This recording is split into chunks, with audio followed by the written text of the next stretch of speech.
So the recurring question that I keep getting asked by you guys is, do I use references? And to also explain the process of how I normally make my drawings. Now, I think it's no secret that I use references. For the most part, I just straight up copy from reference. There are instances, for example, in this design where I make original creations. By the way, you can get this shirt at jollyarts.shop. There are instances where I make original art, and in those cases, I use more than one reference, and people are lost whenever they try to come up with something and make something creative. Now, I want you to understand that even the most professional artists use reference. Like, even in the industry where, you know, you'd have to design characters and stuff like that, it is required to know how to use references and know how to gather references, because nothing in this world is completely original. Everything comes from somewhere. Some of the most creative characters created were influenced by many things. And in those instances, you actually use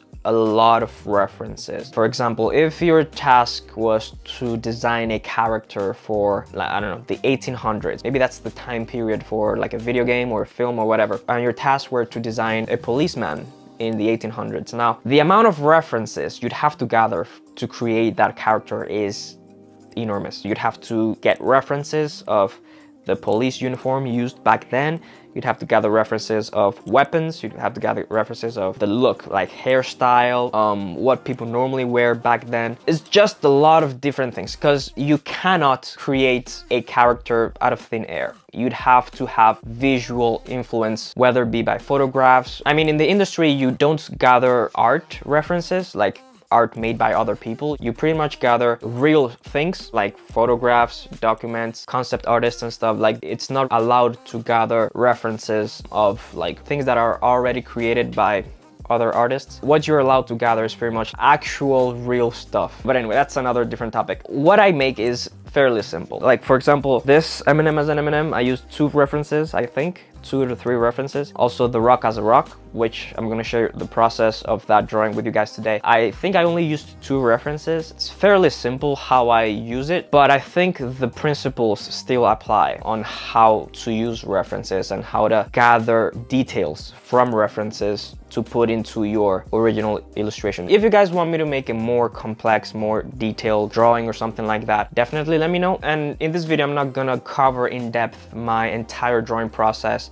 and really explain like every single detail of, you know, copying from reference or different types of references and stuff like that. I'm actually creating a course, like an in-depth course on basic, you know, knowledge when it comes to drawing and how to copy from reference, and really detailed stuff that I've been working on for the past 2 to 3 weeks. So if you're wondering why I haven't really been posting recently, it's because of that. It's been crazy hours how much time I've been putting into this, and I'm not even halfway there. So that's gonna be launched by the end of the year, and in that course I'm really gonna cover just overall basic knowledge that you need as an artist. But in this video, I'm just gonna be covering the general things that goes through my mind as I'm drawing. I'm gonna be spewing out my thought process while I'm drawing, basically, and I'm gonna be narrating as I'm drawing. So hope you enjoy. All right, so as previously mentioned, I'm going to be showing you guys the entire process of how I normally use references and how I usually combine them. So today we are going to be drawing The Rock as a rock. I've drawn him before, but I'm sort of like remastering this because I'm gonna be putting him on a t-shirt, and I feel like, you know, it might be a good idea to redraw him again. But it's kind of similar to how it was before, but I also thought this would be a good opportunity to show you guys how I normally use references. So the references that I'm gonna be using are just 2 references because these are pretty simple illustrations. For the most part, I usually just combine like 2 to 3 references depending on the drawing, but this one is going to be pretty simple, and I think it will give you guys an idea of how I normally use references. All right, so the first reference that I'm going to be using is just a straight up rock. It's a rock that I found online that I thought was a good shape for what I was looking for. It took me a while to look around to see which rock is actually best for this illustration. And then the second reference is The Rock with his signature look. Basically what I'm gonna do is combine these 2 references. I'm just gonna show you guys the entire process of how I normally do this. So first thing I do is I sketch out the overall image. So that's what I'm gonna do at first.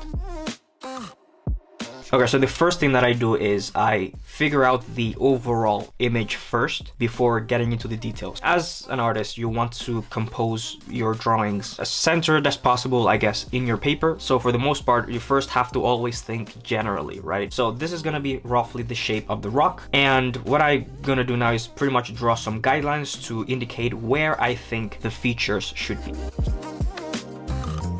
So this is pretty much the structure of the entire drawing. Now in this stage of the drawing, you really don't want to make things complicated. You want to figure out, in a way, loosely, very loosely, with not much details, how you're going to structure the entire drawing. So with simple guidelines, know where you're going to add the face, know where you're going to add the features, the eyes, where the nose is gonna be, and roughly where the mouth is gonna be. That's what I do anyway. So once I figure that out, now we can start adding details and stuff. Now, the good thing about art is that nothing has to be perfect. I know we have a reference of an actual rock, but we don't have to copy it exactly. We all know that rocks are very imperfect. So for the most part, you want to copy like the general idea of it, but you don't want to like be too strict about it. I'd say what is more important is trying to nail the rock's look, like his actual face, rather than the rock itself. You know, objects are never perfect and you don't have to copy it exactly. Once I've done this, now what I'm gonna do is start adding the details.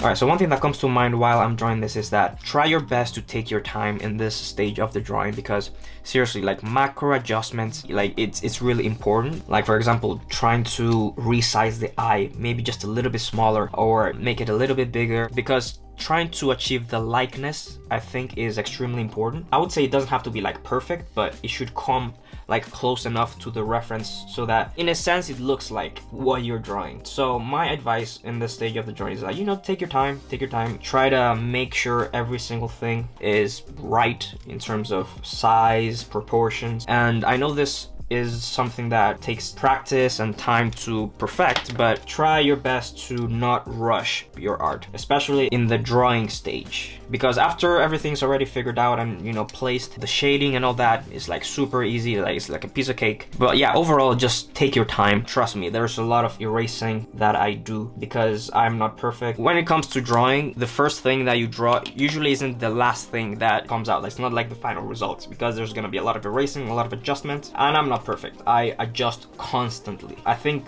one of the most important things is getting the skill to compare, getting the skill to be able to compare your reference and seeing the mistakes in your drawing. That takes time, but once you have that skill, it's gonna be a breeze to draw. And yeah, that's I think that's one important thing that came to mind.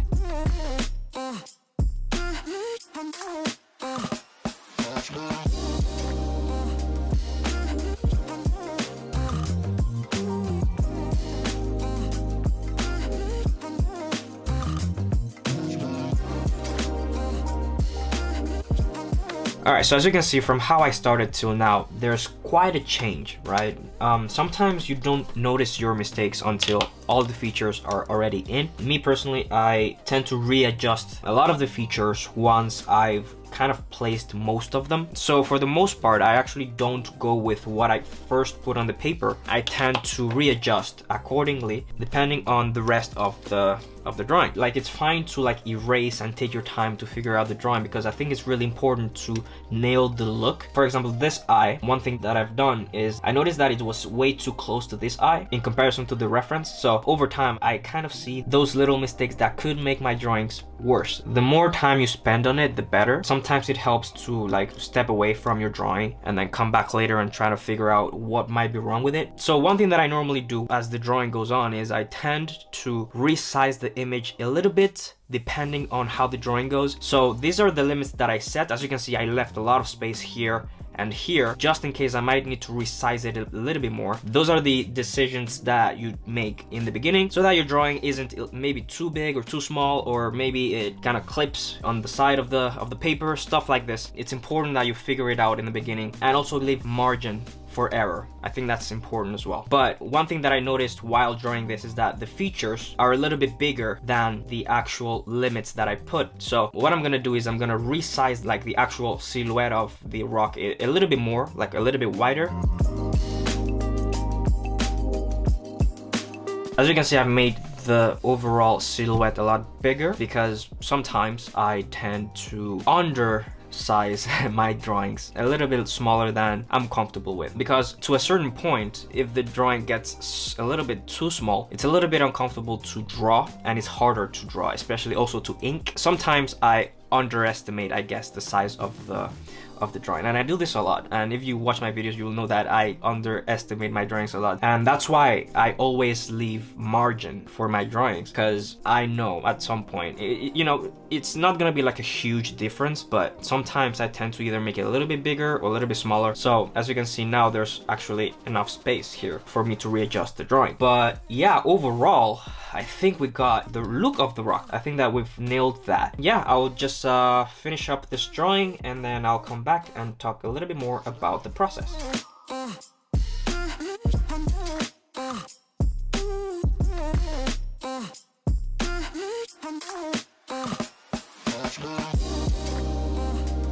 Alright, so we are pretty much done with the drawing. So what I'm gonna do now is I'm going to pretty much ink this. I'm gonna be using a G pen.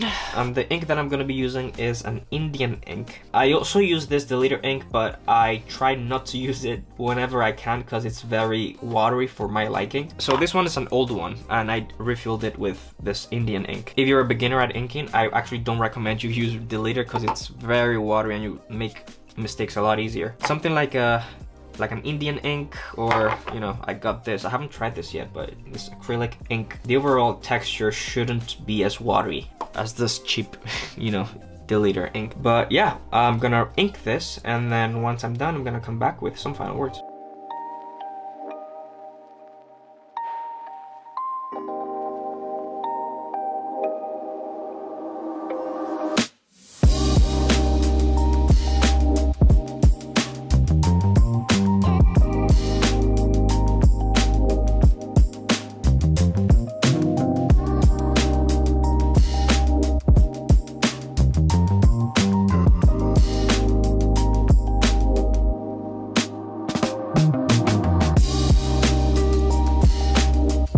Alright, so hopefully you guys enjoyed that video. Now, this was a very generic video. It wasn't really in-depth or anything. And as I mentioned, at the end of the year, I'm going to be releasing a course. We're going to be covering drawing techniques. I'm going to be sharing all my materials, everything that I use, and things that I think would be helpful for you guys in your journey as an artist. So definitely keep an eye out for that. It's going to be one of the most ambitious projects that I've done till date in terms of like informative content, and I'm sure you guys will love it. I'm not even halfway done recording it, so if during this coming weeks or months I'm not very active, just know that there's a lot of stuff that I'm doing behind the scenes that I'm working on, basically. So if there's anything that you guys need help with, definitely leave them down in the comments below. I will try my best to cover it. From now on, I'm gonna try my best to upload as frequently as I can. We are almost at 100k subscribers here on YouTube. Now it's getting serious, you know, so I'm gonna try my best to upload as frequently as I can on the channel. I need a lot of ideas from you guys. I've got some ideas in mind, but I need you guys